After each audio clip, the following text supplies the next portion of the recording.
It's a few days after Christmas and I'm working and you are not.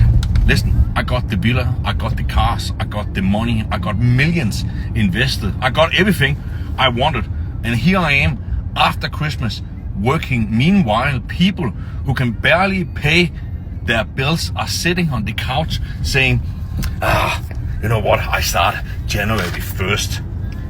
Think about how fucking stupid that is.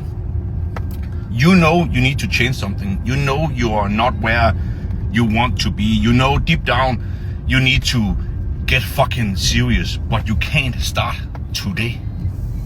You need to wait for the calendar to fucking change.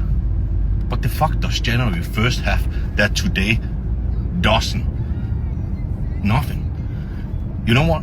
It's just another excuse to do jack shit. Another reason to stay comfortable for a few more days. And that delay, that procrastination, you're gonna pay big for it.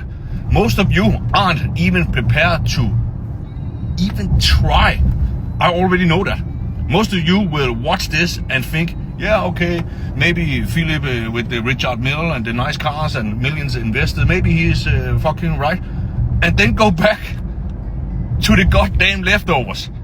But for the few of you who actually get it, the ones who understand that if you are serious about changing your life, you start now. Not Monday, not January, now. I didn't wait for the perfect moment. I started when I was broke, in debt, living in a basement. If you are ready to stop waiting and actually do something, come and start under this video and then I will show you. Let's get it.